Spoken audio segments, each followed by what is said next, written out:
Just now, God go bless this man because not be everybody go see truth, go talk and the way he be. One of the requirements for a president to declare a state of emergency in any state in Nigeria, according to the Constitution of Nigeria, is consultation with the Council of State. I don't know. Maybe they didn't publicize it. But did Tinubu call a Council of State meeting? Because that's the very first requirement for the president to declare a state of emergency. Now he says one or some of the members of the Council of State includes the governors, former heads of state, former chief justice of the former speaker and all that. The governors are also part of the Council of State. And before the president would declare a state of emergency, there has to be that consultation. And the governor will have an opportunity to air his opposition to the state of emergency or to present reasons why the conditions do not warrant a state of emergency. It's not like the governor has any power to veto, but he can offer his opinions, which other persons in the Council of State can support, and then there might be no need for a state of emergency. Did the President Bola Ahmed Tinubu fulfill this requirement before declaring a state of emergency? If he did not, then the state of emergency can be challenged in court, and the court can declare it as invalid. It is a route that Fubara should take if indeed there is no Council of State meeting for consultation before the president declares the state of emergency. There are constitutional provisions to these things. After the president declares the state of emergency, then he's supposed to send that state of emergency to the National Assembly to approve. Well, the National Assembly, we all know, tends to be a rubber stamp National Assembly.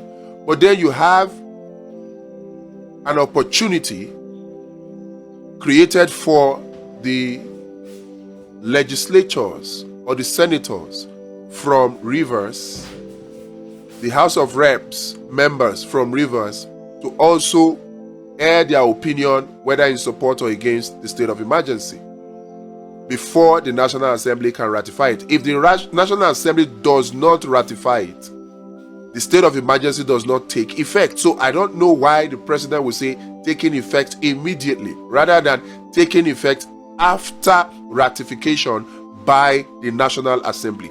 We run a constitutional democracy.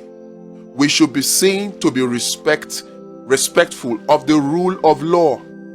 I know the president has tremendous powers, but those powers have to be exercised with due process in mind and with total respect for the rule of law. These are my two concerns. Aside that, it doesn't bother me, even though listening to that speech, President Tinubu seemed to be very biased against Fubara.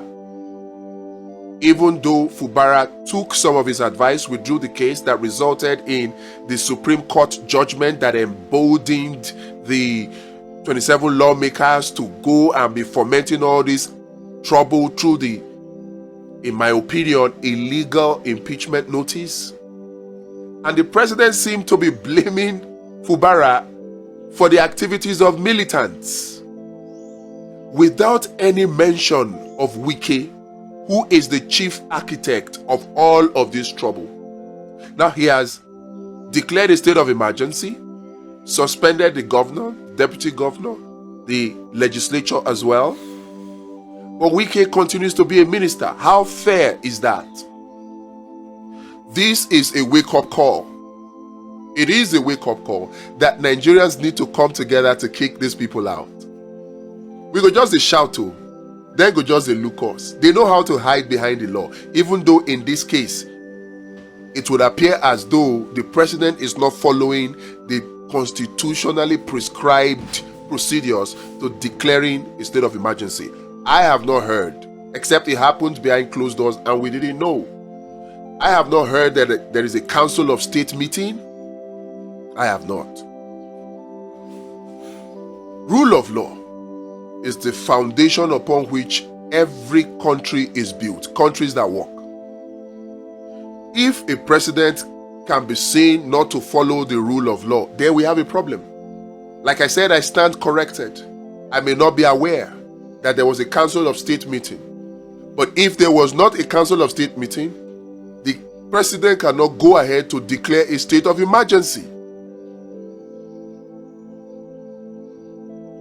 And if he did that, then the governor has legal grounds to go to court to seek redress.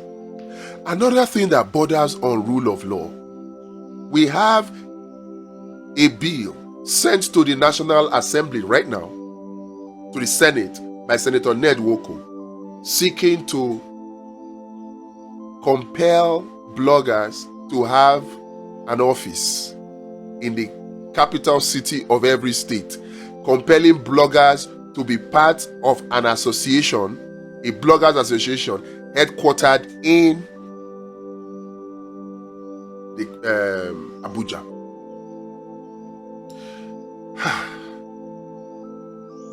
It is clear that speaking truth to power will not work. And I'm not saying we should stop speaking truth to power. We definitely should continue speaking truth to power. But it is clear that with this set of people that we have, it will not work. I told you before, it's called state capture. When you have a gang of robbers, they organize themselves and put themselves in positions, they can pass a law that makes armed robbery legal.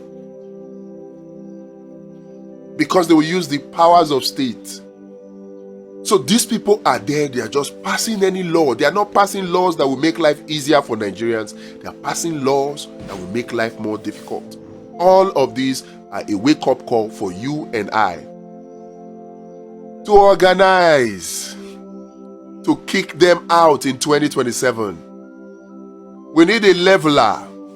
We need a level playing field that only an abundance party can provide. All the other political parties, please, you need to wake up to this challenge.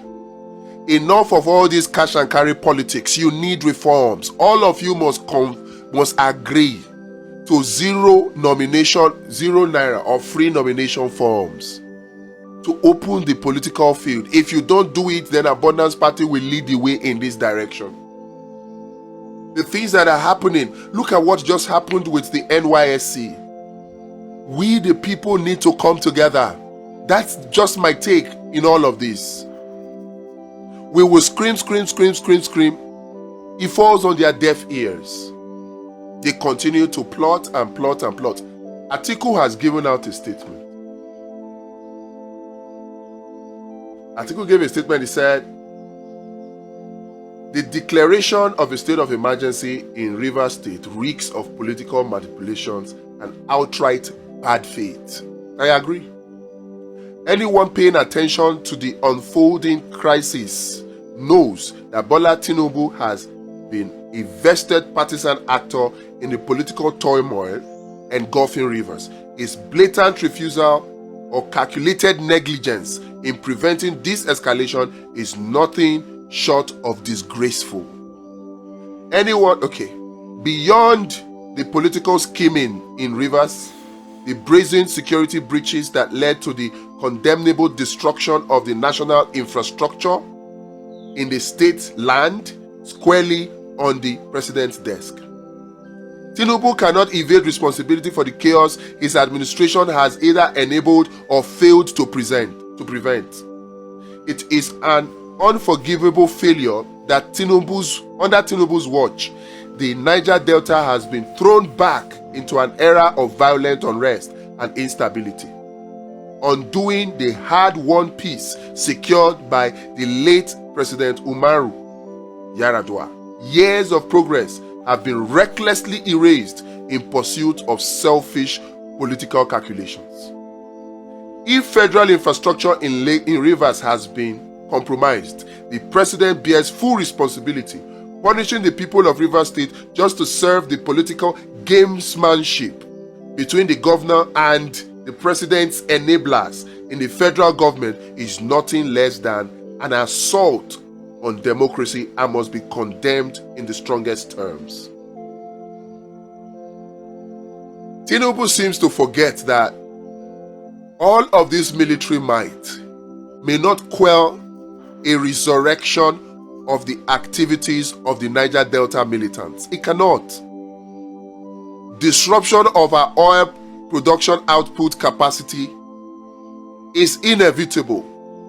We are not supporting the activities of these militants, but the action of the government needs a second look, particularly if this state of emergency was declared without consultation with the Council of State, properly constituted. Don't destroy our democracy. And Nigerians, don't keep quiet. Speak up. Speak up. We owe ourselves that duty.